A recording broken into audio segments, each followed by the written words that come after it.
Alhamdulillah wassalatu wassalamu ala Rasulillah wa ba'd. Baik, ikhwati fillah rahimani wa rahimakumullah jami'an.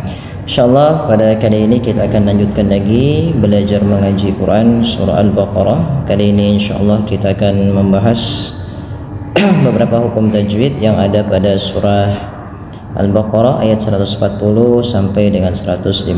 Mudah-mudahan nanti bermanfaat bagi sahabat fillah dimanapun berada dan teman-teman yang sedang berusaha melancarkan tilawah Al-Quran dan bacaan Qurannya. Baik, insyaallah kita akan baca dahulu ayatnya secara utuh, baru kita uraikan sedikit hukum-hukum tajwid yang perlu kita uraikan ya teman-teman. Mulai dengan isti'adzah dan basmalah. A'udzu billahi minasy syaithanir rajim. Bismillahirrahmanirrahim. Boleh dilihat di layarnya. Wa min haitsu kharajta fawalli wajhaka syatral masjidil haram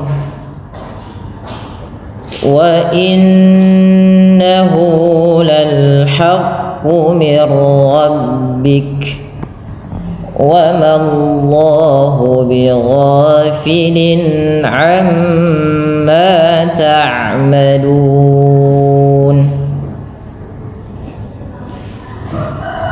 Wa min haitsu kharajta fawalli wajhaka syatral masjidil haram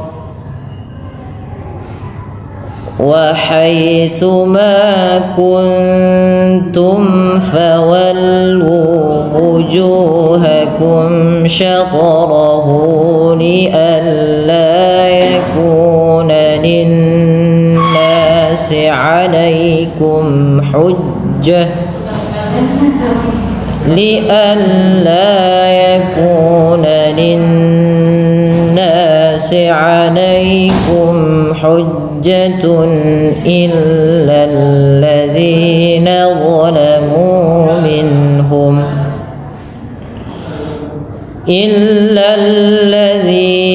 zalamu minhum fala takhshawhum wakhshawni wa liutimma ni'mati 'alaikum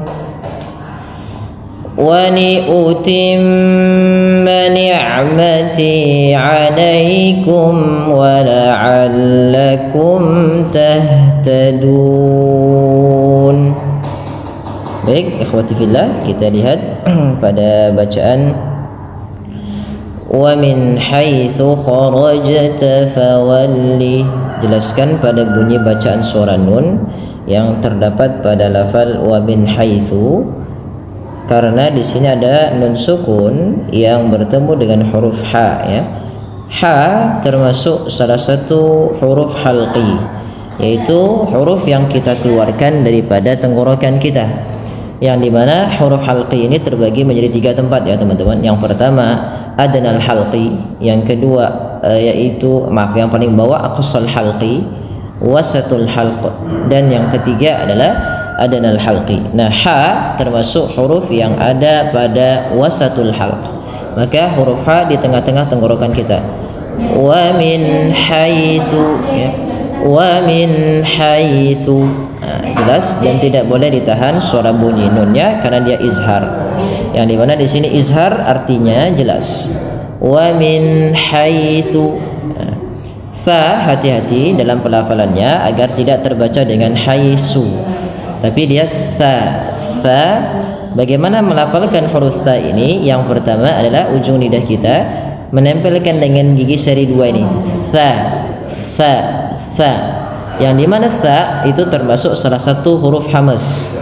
Hamas merupakan salah satu sifat yang terkandung pada huruf yang dimana jaroyanun nafas, mengalirnya nafas.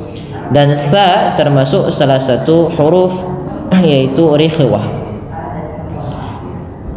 ya, karena dia bukan termasuk daripada huruf jahar, yaitu ajid qatin bakat yang tertahannya nafas tapi mengalirnya nafas, mengalirnya suara. maka aliran nafasnya mengalir dan aliran suaranya mengalir. Itu kalau dia sukun. Tapi kalau di sini ya sama juga. Wa min haitsu kharajta fawalli wajhaka syatral masjidil haram. Nah, intabihu, hati-hati di dalam melafalkan qalqalah. Yang di sini ada 3 qalqalah. Yang pertama pada lafal huruf jim, yang kedua juga huruf jim pada lafal wajhaka, dan yang ketiga syatra. Nah, bagaimana cara melafalkan qalqalah? Apabila qalqalah itu kan terbagi menjadi 2. Yang pertama qalqalah sughra dan yang kedua qalqalah kubra. Qalqalah sughra merupakan qalqalah yang terjadi ketika di tengah bunyi bacaan. Nah, cara membaca qalqalah yaitu yang pertama dia harus memantul, dan kedua khuluhu minal hamzah. Jangan sampai ada qalqalahnya bertambah dengan hamzah gitu ya. Misalkan bertambah hamzah bagaimana? Misalnya kharajta. Seakan-akan dia menambah hamzah. Nah, bagaimana cara melafalkan huruf jim yang dia memantul? Maka mengalir saja suaranya. Kharajta sesuai dengan makhrajnya. Kharajta, tidak ada kharaj atau kharajta, atau dengan sakta misalnya berhenti kharajta, itu tidak ya, tapi mengalir saja. Nah, kemudian ini kita lewat ya, haram. Ini apabila kita wakaf pada lafal haram. Nah, lafal wakaf shad ini kita boleh berhenti, tapi al-aula lebih utamanya berlanjut. Maka di sini kita boleh berhenti. Maka di sini kita namakan kalau kita berhenti nanti hukum tajwidnya menjadi mad arid disukun. Yang awalnya masjidil harami itu 2 harakat karena dia mad tabi'i, adanya fathah bertemu alif. Karena kita wakaf itu ada sukun yang dimatikan. Nah, ini namanya mad arid disukun. Panjangnya kita boleh memilih antara 2, 4 atau 6 harakat. Ya, tergantung kemampuan kita masing-masing atau keinginan kita. Kemudian yang selanjutnya pada lafal wa innahu lal haqqu mir rabbik. Wa innahu, nunnya ditahan ya, suara gunnah. Di sini ada bacaan bunyi gunnah ya, menahan. Wa inna, tidak hanya sekedar mentasydidkan nun, tapi perlu ditahan ya. Wa innahu hu di sini dipanjangkan 2 harakat, ada waw kecil di huruf waw setelah huruf ha. Ini namanya mad silah qasirah. Mad silah merupakan mad yang terjadi karena adanya ha dhamir. Ha dhamir di dalam bahasa Arab itu merupakan ha yang menunjukkan kata ganti dia. Maka wa innahu, hu 2 harakat. Lal haqqu mir rabbik. Nah, di sini ada nun sukun bertemu ra, yaitu idgham bila gunnah, maka dimasukkan bunyi nunnya kepada huruf ra. Dan kalau kita berhenti, ini ada waqaf untuk qaf, aulanya kita berhenti ya, yaitu kita berhenti pada lafal ka. Ada sifat kaf, yaitu pertama cara membaca kaf ketika sukun ya, sebagaimana disampaikan oleh Syekh Aiman. Itu langkahnya yang pertama baca dulu dengan jaharnya, yang kedua dengan hamesnya. Jahar itu tertahannya suara, baru dikasih nafas. Mir rabbik, bik ya, bik tahan, bukan nahan, tapi suaranya tertahan, baru diadakan nafas. Lanjut.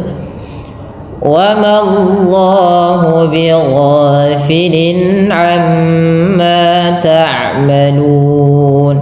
Wa ma Allah, ma tipiskan, baru Allahnya tebal. Nah, bighafilin amma, lin amma izhar, jelaskan suara tanwinnya. Amma, tahan suara mim tasydid. Nah, kedua-duanya termasuk apabila kita dapati ada nun tasydid, mim tasydid, maka ini namanya bacaan gunnah. Ketika membaca gunnah itu dipastikan harus ditahan bunyinya, sebagaimana yang disampaikan Imam Al-Jamzuri dalam matan tuhfahnya. Wa gunna miman thumma nunan syuddida wa sammi kullan harfa gunnatin bada. Wa gunna miman, dan bacalah dengan gunnah atau gunnahkanlah huruf mim dan nun yang bertasydid ya. Wa sammi kullan, dan namakan kedua semua itu atau huruf tadi harfa gunnah ya, harfa gunnah bada, tampakkan. Ya, maka di sini ditahan amma baru dia lanjutkan ta'malun. Nun ada mad alif sukun, yaitu mad yang terjadi ketika kita waqaf pada huruf nun yang dimatikan kan menjadi sukun. Namanya ini namanya sukun apa? Sukun arid. Sukun asli itu misalkan seperti min rabbik, nunnya sukun asli, sedangkan ta'maluna nunnya tidak sukun asli tapi sukun arid disebabkan karena waqaf. Oleh karenanya apabila ada sukun arid sebelumnya ada huruf mad berupa atau bacaan mad tabi'i bertemu dengan sukun arid, maka dinamakan mad arid bisukun. Panjangnya boleh 2, boleh 4, boleh 6. Baik, kita lanjutkan kepada ayat setelahnya. Ini ayat yang sama ya teman-teman, kita tidak bahas lagi karena ayatnya sama, bacanya pun sama. Wa min haitsu kharajta fawalli wajhaka syatral masjidil haram. Ya. Kemudian wa haitsu ma thu ya fa. Kemudian ini kita perlu perhatikan, ini kadang kala kita lupa, yaitu ketika membaca ikhfa. Membaca ikhfa itu suaranya disamarkan kepada makhrajnya ya, bukan kuntum tapi kuntum, sesuai makhrajnya. Ta itu tipis sehingga nunnya samarkan ke huruf ta. Wa haitsu ma kun, sambil ditahan bunyi dengungannya atau bunyi suara samarannya tadi. Wa haitsu ma kuntum fawallu wujuhakum syatrahu li'alla yakuna linnasi 'alaikum hujjah. Nah, lagi ada kita dapat di bacaan qalqalah pada lafaz syatarahu sama mengalirkan syatarahu, tidak syat ya, tapi syatarahu ya, dikembalikan kepada huruf ta-nya. Hu sama kayak tadi, yaitu adanya hak dhamir atau dia mad silah qasirah. Linnasi ditahan suara nunnya, gunnah. Hujjatun. Nah, ini ada sebuah sebuah kaidah baru. Apabila ada tak marbutah, ini kita namakan tak bundar, itu yang seperti ini atau bundar seperti ini dinamakan dengan tak marbutah. Apabila tak ada tak marbutah di akhir ketika kita waqaf, maka itu biasanya diganti dengan ha. Tapi bila kita lanjutkan lagi wasal lagi, tetap dibaca dengan huruf ta. Kemudian illal ladzina zalamu, tebalkan lafal huruf dha dan bedakan antara dza dan dha ya, dza dza. Nah, dha itu ujung lidahnya sama dengan zal tapi pangkal lidahnya terangkat. Minhum, hati-hati juga tadi terlupa, tidak dibaca dengan zo ya teman-teman, tidak illal ladzina zalamu, karena zalamu berubah hurufnya ya, harusnya dia lo ya. Minhum, jelaskan pada lafal minhum karena dia izhar halqi. Fa ya, fala takhshawhum wakhshawni wa liutimma ni'mati wa liutimma, tahan lagi gunnah, ni'mati 'alaikum wa la'allakum tahtadun. Dun ada mad alif sukun kembali. Baik, mudah-mudahan yang sedikit ini bermanfaat bagi teman-teman. Kita sudah menguraikan hukum tajwid dan beberapa hal yang harus kita bahas pada kesempatan kali ini. Mudah-mudahan bermanfaat. Subhanakallahumma wa bihamdik asyhadu an la ilaha illa anta astaghfiruka wa atubu ilaik. Kurang lebihnya mohon maaf. Wabillahi taufiq wal hidayah. Wassalamualaikum warahmatullahi wabarakatuh.